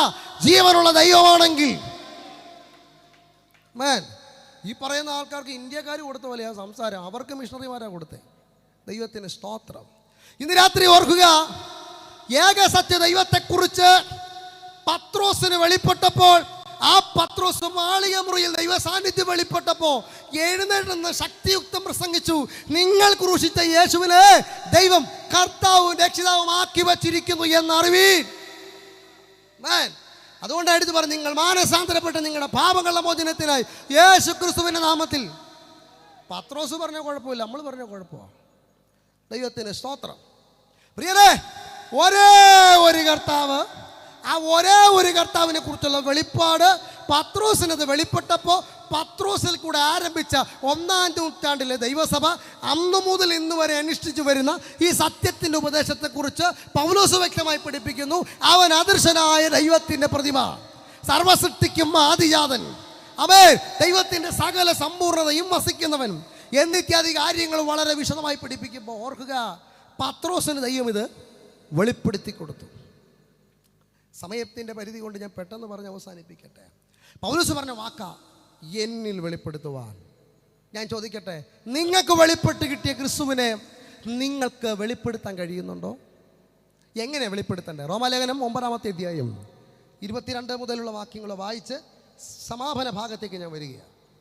എന്നാൽ ദൈവം തന്റെ കോപം കാണിപ്പാനും, ശ്രദ്ധിക്കണം, എന്നാൽ ദൈവം തന്റെ കോപം കാണിപ്പാനും ശക്തി വെളിപ്പെടുത്തുവാനും യഹൂദന്മാരിൽ നിന്ന് മാത്രമല്ല. ദയവായി ഇവിടെ ഇരിക്കാൻ വാളണ്ടിയേഴ്സ്, അവിടെ ഇരിക്കുന്ന ചെറുപ്പക്കാരെ എല്ലാം പിടിച്ചിങ്ങോട്ടിരുത്തിക്കുക. വാളണ്ടിയേഴ്സ് ദയവായി ശ്രദ്ധിക്കുക. അല്ല അവിടെ ഇരിക്കുന്ന മൊബൈൽ പിടിച്ചോടിക്കുന്ന എല്ലാത്തിനും പിടിച്ച് അവിടെ ഇരിക്കുന്നവരെല്ലാം നിങ്ങളുടെ സാഹചര്യം പോലെ ചെയ്തുകൊള്ളുക. സീറ്റ് ഉണ്ടെങ്കിൽ വന്നിരിക്കുക. Price the Lord. എന്നാൽ ദൈവം തന്നെ കോപം കാണിപ്പാനും ശക്തി വെളിപ്പെടുത്തുവാനും യഹൂദന്മാരിൽ നിന്ന് മാത്രമല്ല ജാതികളിൽ നിന്നും തൻ്റെ തേജസ്സിനായി വിളിച്ച് മുന്നൊരുക്കിയിരിക്കുന്ന കരുണാപാത്രങ്ങളായ നമ്മിൽ തൻ്റെ തേജസ്സിനെ ധനം വെളിപ്പെടുത്തുവാൻ ദൈവത്തിന് പ്രസാദമായി. 3 വാക്യങ്ങൾ പറഞ്ഞ് ഞാൻ അവസാനിപ്പിക്കാൻ പോകുകയാണ്. ഒന്ന്, പൂർവ്വകാലങ്ങൾക്കും തലമുറകൾക്കും മറഞ്ഞു കിടന്ന മർമ്മത്തെ തൻ്റെ ദാസന്മാർക്ക് വെളിപ്പെടുത്തി. എന്തിന്? അവരോട് ഈ സുവിശേഷത്തിൻ്റെ മർമ്മം അറിയിക്കാൻ. എങ്ങനെ അറിയിക്കാനാ? ഗലാത്യർ 1:15 വായിച്ചു. അവനെക്കുറിച്ചുള്ള പുത്രനെക്കുറിച്ചുള്ള സുവിശേഷം ഞാൻ ജാതികളുടെ ഇടയിൽ അറിയിക്കേണ്ടതിന് അവനെ എന്നിൽ വെളിപ്പെടുത്തുവാൻ ദൈവത്തിന് അറിയിക്കണം. എങ്ങനെ അറിയിക്കണം? എന്നിൽ കൂടെ അത് വെളിപ്പെടുത്തണം. എങ്ങനെ വെളിപ്പെടുത്തണം? ലാസ്റ്റ് വാക്ക് പറഞ്ഞ് നിർത്തുക. ഒന്ന്, എങ്ങനെ ഭാഷ വെളിപ്പെടുത്തണമെന്ന് ചോദിച്ചാൽ ബൈബിളിൻ്റെ തെളിവ് ഞാൻ തരാം. റോമാലേഖനം 9:22. എന്നാൽ ദൈവം തന്നെ കോപം കാണിക്കുവാനും ശക്തി വെളിപ്പെടുത്തുവാനും ആഗ്രഹിക്കുന്നു. ഇത് ആഗ്രഹിച്ചത് യഹൂദന്മാരിൽ നിന്ന് മാത്രമല്ല, ജാതികളിൽ കൂടെയും ദൈവം ആഗ്രഹിക്കുന്നു. 2 പദം, ദൈവം തന്നെ തേജസ്സിനെ ധനം വെളിപ്പെടുത്തുവാൻ ആഗ്രഹിക്കുന്നു. ആരിലൂടെ? എന്നിലും നിങ്ങളിലുമൂടെ. ഞാൻ പ്രധാന ഭാഗത്തേക്ക് വരുമ്പോൾ ആരാധിച്ച് ദൈവസ്ഥലിൽ ബലപ്പെട്ടോണം. നമ്മിലൂടെ ക്രിസ്തുവിനെ വെളിപ്പെടുത്തണം. നമ്മിലൂടെ ക്രിസ്തുവിൻ്റെ ശക്തിയെ വെളിപ്പെടുത്തണം. കോപം കാണിക്കണം, ശക്തി വെളിപ്പെടുത്തണം. എന്തിന്? ദൈവരാജ്യത്തിലേക്ക് അനേക ആത്മാക്കളെ നേടേണ്ടതിന് നമ്മളിൽ കൂടെ കൃപകൾ, വരങ്ങൾ വെളിപ്പെട്ട് വരണം. യേശുക്രിസ്തു ഏകദൈവമെന്ന് പ്രസംഗിക്കുന്ന, ഏകദൈവമെന്ന് വിശ്വസിക്കുന്ന യേശുക്രിസ്തുവിൻ്റെ നാമധാരികളായ ദൈവസഭയോടൊരു ചോദ്യം. നിങ്ങൾ ധരിച്ചിരിക്കുന്ന നാമം, നിങ്ങൾ ധരിച്ചിരിക്കുന്ന നാമത്തിൻ്റെ ശക്തിയെ വെളിപ്പെടുത്താൻ ഈ കാലയളവിൽ നമുക്ക് കഴിയുന്നുണ്ടോ? എന്തുകൊണ്ട് കഴിയുന്നില്ല? നമ്മിൽ മറഞ്ഞിരിക്കുന്ന ക്രിസ്തു മറഞ്ഞിരിക്കുന്ന കാലത്തോളം അത് വെളിപ്പെടത്തില്ല. മറ നീക്കി പുറത്തു വരണം. എന്നിൽ മറഞ്ഞിരിക്കുന്ന ക്രിസ്തുവിനെ എൻ്റെ വാക്കുകളിലൂടെ, എൻ്റെ പ്രവർത്തികളിലൂടെ, എൻ്റെ പ്രാർത്ഥനകളിലൂടെ, എൻ്റെ ജീവിതത്തിൻ്റെ എല്ലാ മേഖലകളിലൂടെ ഞാൻ പ്രദർശിപ്പിക്കുമോ? എന്നെ പ്രദർശിപ്പിക്കുന്ന പരിപാടി നിർത്തിയിട്ട് എൻ്റെ ഉള്ളിലിരിക്കുന്ന ക്രിസ്തുവിനെ ഞാൻ പ്രദർശിപ്പിക്കുമ്പോൾ, നിങ്ങളോ അന്ധകാരത്തിൽ നിന്ന് തൻ്റെ അത്ഭുത പ്രകാശത്തിലേക്ക് വിളിച്ചവന്റെ സൽഗുണങ്ങളെ ഘോഷിപ്പാൻ തക്കവണ്ണം. എന്തിനാ വിളിച്ചേ? സൽഗുണങ്ങളെ ഘോഷിപ്പാനാണെങ്കിൽ ഞാൻ 1 by 1 പറഞ്ഞ് പ്രാർത്ഥിക്കാൻ പോകുക. ശക്തിയും കോപവും വെളിപ്പെടുത്തുവാൻ. എങ്ങനെ? നമ്മിലൂടെ. ആരെ തിരഞ്ഞെടുത്തേ? യഹൂദന്മാരെ മാത്രമല്ല, ജാതികളെയും തിരഞ്ഞെടുത്തു. ഇന്നലെ പറഞ്ഞു പോയതാണെങ്കിലും 1-2 കാര്യങ്ങൾ ഞാൻ പറയാം. മോശ ആവേശത്തിൽ ഒരു കാര്യത്തിൽ ഇടപെട്ടു. 2 പേർ തമ്മിൽ വഴക്കുണ്ടായപ്പോൾ ഓടിച്ചെന്ന് അവരെ കോംപ്രമൈസ് ചെയ്തു. പക്ഷേ സഹോദരന്മാർ തമ്മിലടിച്ചപ്പോൾ ഈ സഹോദരന്മാരിടയ്ക്ക് ഒത്തീർപ്പിന് പോകുന്നത് ഏറ്റവും വലിയ കുഴപ്പം. ജാതികളുടെ വിഷയം വേണേൽ പരിഹരിക്കാം. മനസ്സിലായവർക്കായി സ്തോത്രം. അതിലിടപെട്ടത് നിമിത്തം അബദ്ധവശാലൊന്ന് കൈവച്ചു. ഒരു ശവോടക്കം കഴിഞ്ഞു. ഇനി നിലനിൽപ്പിനെ ബാധിക്കുമെന്ന് മനസ്സിലായ മോശ നാട് വിട്ടു. കാലപ്പഴക്കത്തിൽ മോശയ്ക്ക് തിരിച്ചു വരാനൊരു ക്ഷണം. മുൾപടർപ്പിൽ വെളിപ്പെട്ട ദൈവമായ കർത്താവ് മോശയോട് പറയും, നീ മിസ്രൈമിലേക്ക് പോകണം. പോകാൻ തയ്യാറാണ്. പക്ഷേ അവിടെ പോയി എന്നോട് ചോദിച്ചാൽ എന്താ മറുപടി പറയണ്ടേ? ഇന്നലെ എൻ്റെ സ്നേഹിതൻ പറഞ്ഞു, ഞാൻ ആകുന്നവൻ, ഞാനാകുന്ന അരുളി ചെയ്തവൻ എന്നെ നിങ്ങളെ എടുക്കൽ. ആമേൻ. പുറപ്പാട് പുസ്തകം 4-ാമത്തെ അധ്യായത്തിന് 1-ാമത്തെ വാക്യം ഒന്ന് വായിക്കാമോ? പുറപ്പാട് 4:1. മോശയോട് ദൈവം പറഞ്ഞു, നീ ഫറവോന്റെ മുമ്പാകെ ചെന്ന് നിന്നെ തന്നെ കാണിക്ക.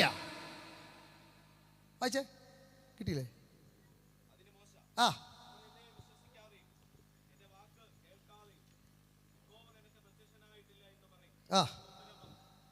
9:13 വായിക്കാമോ പാസ്റ്റർ?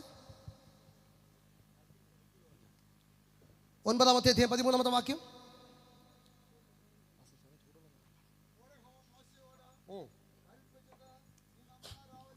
നീ നന്നാ രാവിലെ എഴുന്നേറ്റ് ഫറവോന്റെ മുമ്പാകെ നിന്ന് അവന്റെ മുമ്പാകെ പറയണം. മതി. നീ നന്നാ രാവിലെ എഴുന്നേറ്റ് ഫറവോന്റെ മുമ്പിൽ ചെന്ന്. വളരെ ശ്രദ്ധിച്ച് കേൾക്കണം. മോശേ, നീ ആരെയാണോ ഭയപ്പെട്ടത്, ആരാണോ നിനക്ക് ഭയവിഷയമായിരിക്കുന്നത്, അവന്റെ മുമ്പിൽ നീ പോയി നിൽക്കണം. മോശക്കറിയാ, പോയി നിന്ന് തല കണ്ടിക്കും. അതിനാ സർവശക്തൻ പറയുന്നത് നീ പോയി നിൽക്കണം. പക്ഷെ നീ ആയിട്ടല്ല പോയി നിൽക്കണ്ടേ, ഞാനായിട്ട് പോയി നിൽക്കണം. ഇന്ന് രാത്രി സുവിശേഷകന്മാരോടും ഭാവി സുവിശേഷകന്മാരാകാൻ ആഗ്രഹിക്കുന്നവരോടും ഒരു കാര്യം പറയാം. ആമേ, ഷൈൻ ചെയ്ത് നടക്കുന്നതല്ല സുവിശേഷ വേല, ശക്തിയെ വെളിപ്പെടുത്തുന്നതാ സുവിശേഷ വേല. Hallelujah, hallelujah. മോശയെ ദൈവം വിളിച്ചു. മോശ ചെന്ന് ഫറവോന്റെ മുമ്പിൽ നിന്നപ്പോ ഫറവോന് കാര്യം മനസ്സിലായില്ല. പക്ഷേ ദൈവത്തിന്റെ കോപവും ദൈവത്തിന്റെ ശക്തി വെളിപ്പെടുത്താൻ തുടങ്ങിയപ്പോ ഫറവോന്റെ സിംഹാസനം ഇളകാൻ തുടങ്ങി. ഇന്ന് രാത്രി പ്രാർത്ഥിക്കുന്ന ദൈവസഭയോട് ദൂത് പറയാ, ക്രിസ്തു അതിന്റെ പൂർണ്ണതയോടെ നിന്റെ ശുശ്രൂഷകളിൽ വെളിപ്പെടാൻ തുടങ്ങിയാൽ ഏത് ഫറവോന്റെ സിംഹാസനവും.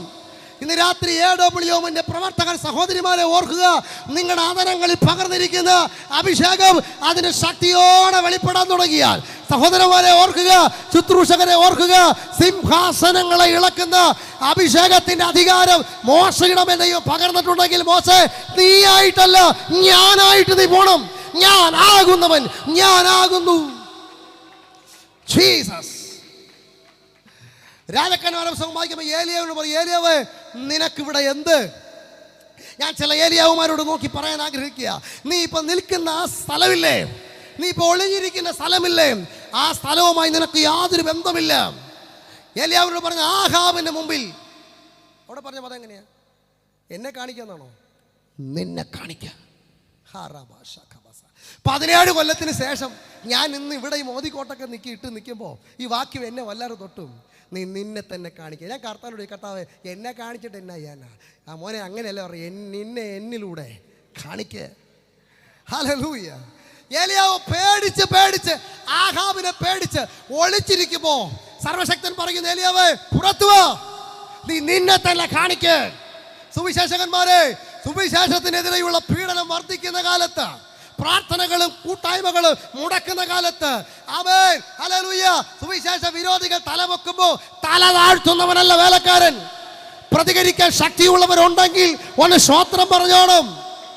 പ്രതിസന്ധികൾ വർദ്ധിക്കുന്ന ഇടത്ത് ഈ നാമത്തെ ഉയർത്തിപ്പിടിക്കുവാൻ പുറം ലോകം കാണത്തില്ലെന്ന് കരുതി അകത്തെ തടവിൽ അടക്കിയ പത്രോസിനെ അകത്തെ തടവിലാക്കി ചങ്ങലക്കിട്ടപ്പോ അന്നത്തെ ചക്രവർത്തിമാർ പറഞ്ഞിട്ടുണ്ടാകും, പത്രോസേ നീ ഇനി പുറം ലോകം കാണത്തില്ല, വെട്ടവും കാണത്തില്ല, അകത്തിലോക്കിട്ടു. ഈ ദൂത ദൈവാത്മാവ് എനിക്ക് പറയാൻ പറഞ്ഞുകൊണ്ട് പറയാ, ദൈവദാസന്മാരെ, നിങ്ങളുടെ പ്രശ്നങ്ങൾ എത്ര വലുതാണോ, നിങ്ങളെ എത്രത്തോളം അകത്തിട്ട് പൂട്ടാൻ ശ്രമിക്കുന്നുവോ അത്രത്തോളം നിന്നിലുള്ള ദൈവകൃപ വലുതായതുകൊണ്ടാണ്. ഇത് രാത്രി യേശു ക്രിസ്തുവിന്റെ നാമത്തിൽ നിൽക്കുന്ന സഭക്കാരുടെ ഒരു കാര്യം പറയാ, പണമില്ലായിരിക്കാം, പുകഴ്ച പറയാനില്ലായിരിക്കാം, എണ്ണ സംഖ്യ ഇല്ലായിരിക്കാം, പക്ഷേ മറ്റാർക്കുമില്ലാത്ത ഒരു കാര്യം ഞങ്ങൾക്ക് പറയാനുണ്ട്. സകല നാമത്തിലും ചെറുപറ മേലായ നാമം കർത്താവായ യേശു. ഹല്ലേലൂയ. അകത്തിട്ട് പൂട്ടിയപ്പോൾ പത്രോസിന്റെ കാര്യത്തിൽ പലരും വിചാരിച്ചു ഇനി ഇവൻ പുറം ലോകം കാണത്തില്ല. പക്ഷേ തമ്പുരാൻ പറഞ്ഞ പോലെ മറഞ്ഞിരിക്കാനല്ല നിനക്ക് ഞാൻ ഈ നാമം വെളിപ്പെടുത്തിയത്. Hallelujah, hallelujah. എനിക്കറിയത്തില്ല പരിശുദ്ധാത്മാരോടൊക്കെ സംസാരിക്കുന്നു. ഇന്ന് രാത്രി പുറത്തു വരണം. എത്ര നീ മറഞ്ഞിരിക്കാൻ ശ്രമിച്ചാലും നിന്നെക്കുറിച്ചുള്ള ദൈവത്തിന് വിളി വലുതാ. അകത്താക്കി പാസ്റ്ററെ, എനിക്കിനി ശുശ്രൂഷയിൽ തലമുക്കാൻ കഴിയുമെന്ന് തോന്നുന്നില്ല. എൻ്റെ ആരോഗ്യത്തെ ബന്ധിച്ചു, എൻ്റെ ശുശ്രൂഷയെ ബന്ധിച്ചു, എൻ്റെ കുടുംബത്തെ ബന്ധിച്ചു. ബന്ധനത്തിന് പരിപാടി നിർത്തി ബന്ധനം അഴിക്കുന്നവനെ നീ വെളിപ്പെടുത്ത്. ദൈവസഭ ഒരുമിച്ച് അല്പനേരം അന്യഭാഷകളിൽ ഒന്ന് സ്തുതിക്കാമോ? അകത്താക്കിയിരിക്കുന്നവനെ പുറത്തു കൊണ്ടുവരുന്ന വർഷമാണ് 2026 അവൻ ഓരോ പോഷക സംഘടനയോട് പറയുന്നു, ശക്തിയെ പുതുക്ക്, ശക്തിയെ പുതുക്ക്, നീ വെളിപ്പെട്ടു വരേണ്ട വർഷമാണ്. ദൈവസഭ ദൈവത്തെ ആരാധിക്കട്ടെ.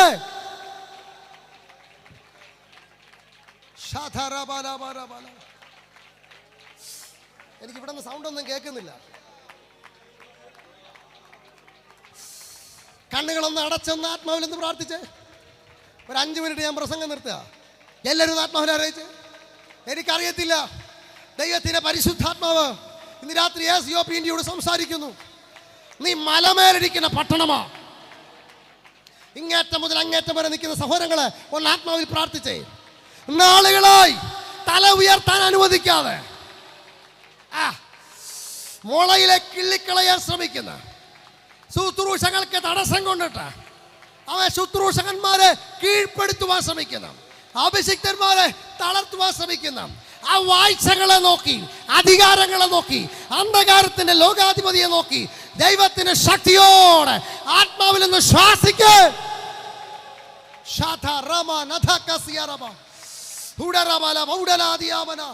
യേശുവിൻ അധികാരമുള്ള നാമത്തിൽ ശക്തി വെളിപ്പെടുവാൻ, കോപം കാണിക്കുവാൻ ദൈവം നമ്മെ തിരഞ്ഞെടുത്തുവെങ്കിൽ യേശുവിന്റെ നാമത്തിന്റെ ശക്തിയെ ഈ നാളുകളിൽ വെളിപ്പെടുത്ത.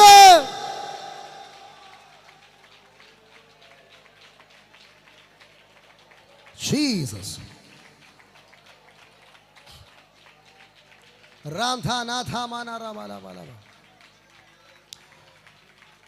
സമയം അതിക്രമിച്ചതുകൊണ്ട് ദൈവസഭ മുഴുവൻ എഴുന്നേൽക്കാൻ ഞാൻ ആവശ്യപ്പെടുകയാണ്. ഇപ്പോൾ ഒരു ദൈവദാസൻ ഒരു വേദഭാഗം വായിച്ച് കേൾപ്പിക്കും. അപ്പോസ്തല പ്രവൃത്തികളുടെ പുസ്തകം 16-ാമത്തെ അധ്യായം 6-ാമത്തെ വാക്യവും മറ്റൊരു വ്യക്തി 19-ാമത്തെ അധ്യായം 26-ാമത്തെ വാക്യവും വായിക്കും. കഴിഞ്ഞിട്ടില്ല, ഒരു പ്രധാന കാര്യം നിങ്ങളെ അറിയിക്കണം. അപ്പോസ്തല പ്രവൃത്തി 16-ാമത്തെ അധ്യായം 6-ാം വാക്യം. അവർ ആസ്യയിൽ വചനം പ്രസംഗിക്കരുതെന്ന് പരിശുദ്ധാത്മാവ് വിലക്കുകയാൽ, ആസ്യയിൽ വചനം പ്രസംഗിക്കരുതെന്ന് പരിശുദ്ധാത്മാവ് വിലക്കി. ഫ്രുഗ്യയിലും മതി വിലക്കി. ഇനി 19-ാമത്തെ 26 എടുത്തു വെച്ചോണേ. ആസ്യയിൽ വചനം പ്രസംഗിക്കരുത് ആത്മാവ് വിലക്കി. വിലക്ക് വരുമ്പോ സുഖം തോന്നുവോ? ഇല്ല. പക്ഷേ എന്നെ ദൈവമായ കർത്താവ് പഠിപ്പിച്ചൊരു ദൂത് ഞാൻ പറയാം. ദൈവാത്മാവാണ് വിലക്കിയതെങ്കിൽ ശാന്തമായിരിക്കുക. വലുതെന്തോ ദൈവം ചെയ്യുന്നുണ്ട്. ഇനി അടുത്ത വാക്യം വായിച്ചേ.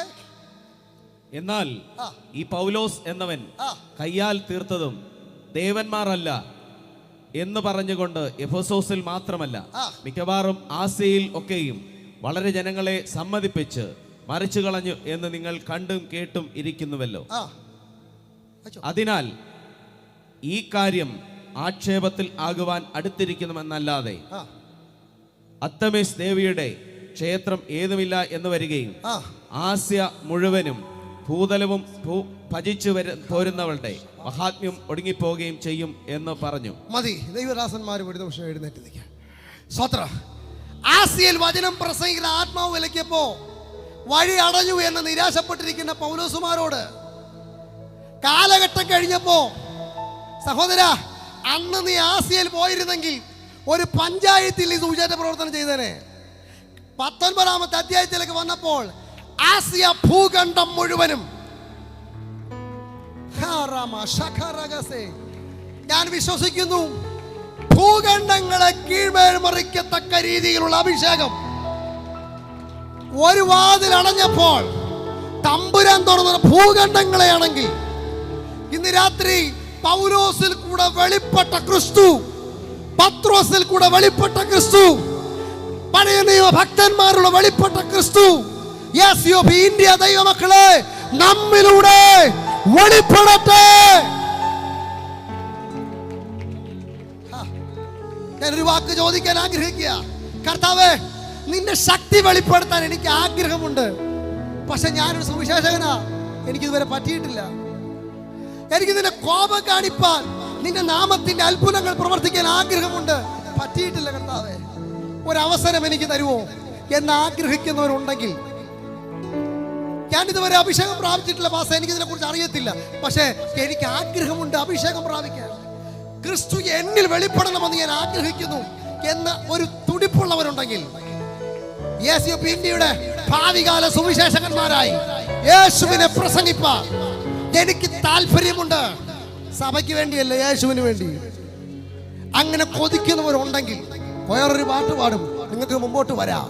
ഒരുമിച്ച് കണ്ണുകൾ അടയ്ക്കുക, വീശുക ഈ തോട്ടത്തിനുള്ളിൽ ചേർന്ന് പാടി ദൈവത്തെ ആരാധിക്കുമ്പോൾ പരിശുദ്ധാത്മ നിരോധനത്തിന് വേണ്ടി ആത്മസാന്നിധ്യത്തിന് കൊതിക്കുന്നവരുണ്ടെങ്കിൽ നിങ്ങൾക്ക് മുമ്പോട്ട് വരാം. ചേർന്ന് പാടാം ശക്തിയോടെ.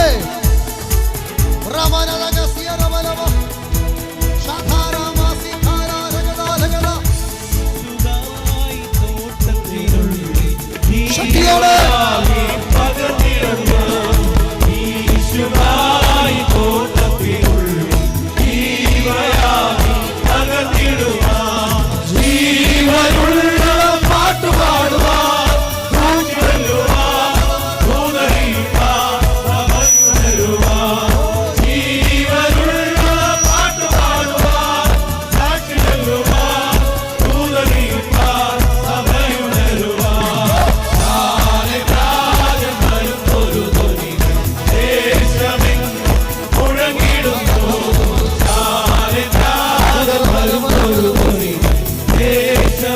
ആത്മാവിശിലെ തൊടുന്ന രാത്രിയോ സുനിറമേ അഭിഷേകത്തിന്റെ പുതപ്പ് ദൈവനിയോഗത്തിന്റെ കൈമാറ്റം ലക്ഷ്യം കൂടാതെ മുമ്പോട്ട് കടന്നു വാ സഹോദരാ. ഇന്ന് രാത്രി യേശു നിന്നെ തൊടും. വിശ്വാസം കൂടട്ടെ ധൈര്യം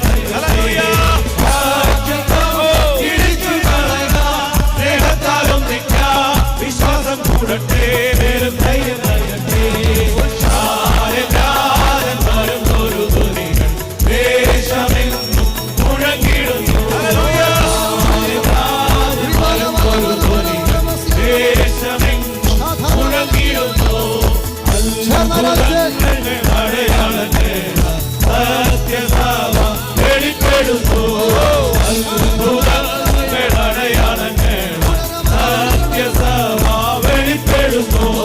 ഭൂതങ്ങൾ അലറിയോടുന്നു, ഭൂതഭാഷ കേൾക്കുന്നു, കുഷ്ഠരോഗം മാറുന്നു, ജനമൊന്നായി ഭൂതങ്ങൾ യേശുവിൻ രോഗം മാറുന്നു, ജനമൊന്നായി ചേരുന്നു.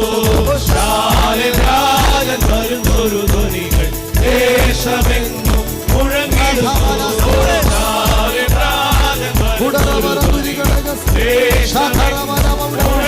ലജ്ജകൂടാതെ മുമ്പോട്ട് വരിക.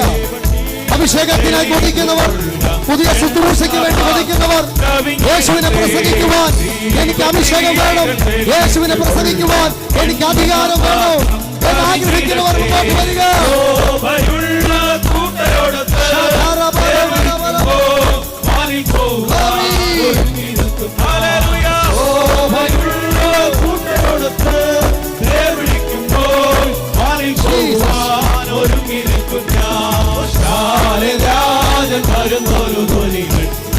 ദേശമെങ്ങും മുഴങ്ങിടുന്നു. സേവദാസന്മാർ ചിലർ പ്രിയപ്പെട്ടവർക്ക് വേണ്ടി പ്രാർത്ഥിക്കാം.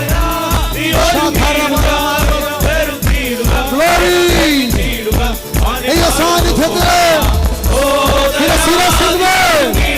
പരിശുദ്ധാത്മാവ് തൊടട്ടെ. Touch the name of Jesus.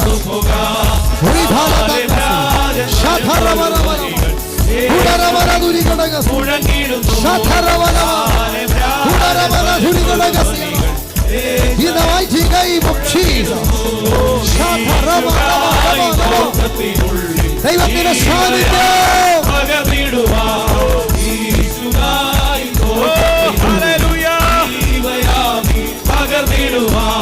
ജീവനുള്ള പാട്ടുപാടുവാൻ, സാക്ഷി ചൊല്ലുവാൻ, ദൂതറിയിപ്പാൻ, സഭയുണരുവാൻ.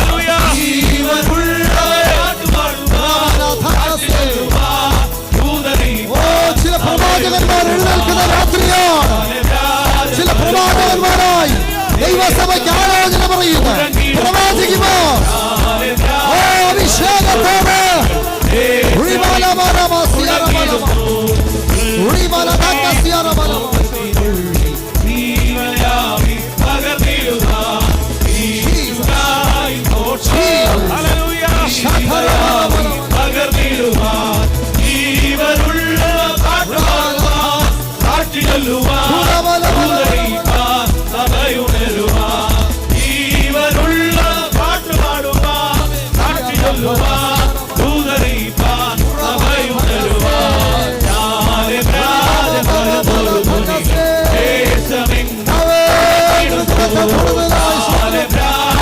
സാന്നിധ്യം കൊണ്ട് കൂടുന്നതിനായി സ്തോത്രം.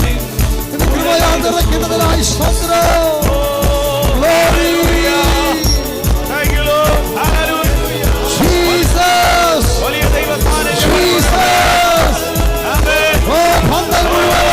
പരിശുദ്ധ സാന്നിധ്യത്താൽ നിറയട്ടെ.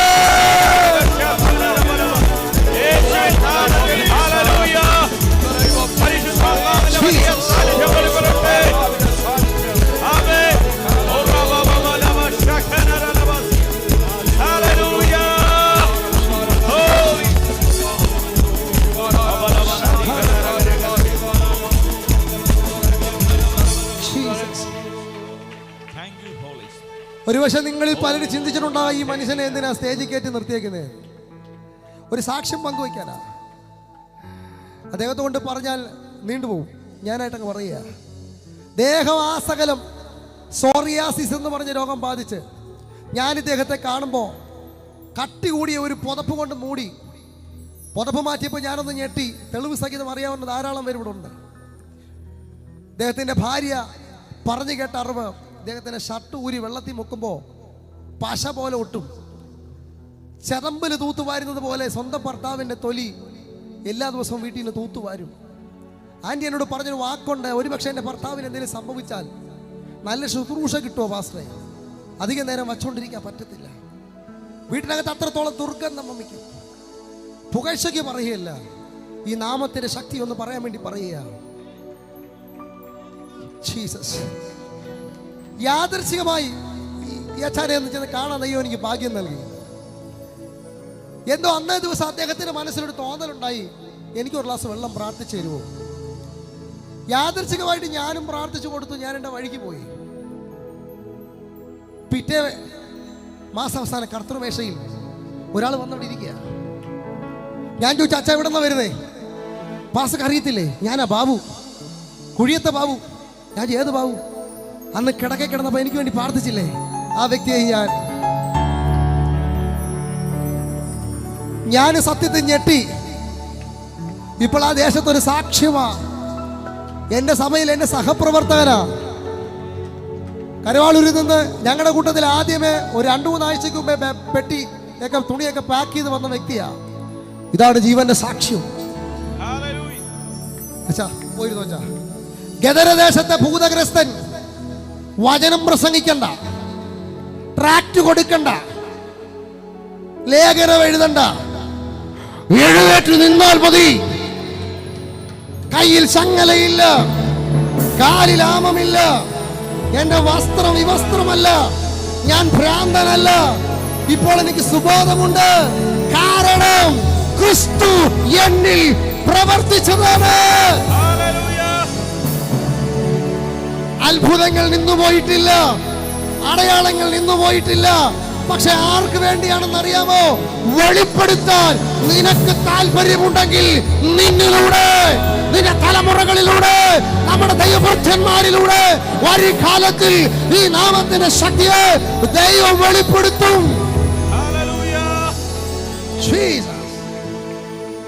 എന്റെ പ്രസംഗ വിഷയത്തിന്റെ അവസാനത്തെ ഭാഗം ഇതാ. അങ്ങനെ നീ വെളിപ്പെടുത്താൻ തയ്യാറായാൽ നമ്മിൽ ചിലത് വെളിപ്പെടും. നമ്മിൽ വെളിപ്പെടുവാനിരിക്കുന്ന ദൈവ തേജസ്സ് വിചാരിച്ചാൽ നാളുകളിൽ ദൈവം അത് ഇവിടെ വെളിപ്പെടുത്തട്ടെ. പ്രാർത്ഥനയോടെ ദൈവസന്നിധിയിൽ താണിരിക്കാം. ഈ വചനങ്ങളാൽ ദൈവം നമ്മെ അനുഗ്രഹിക്കട്ടെ.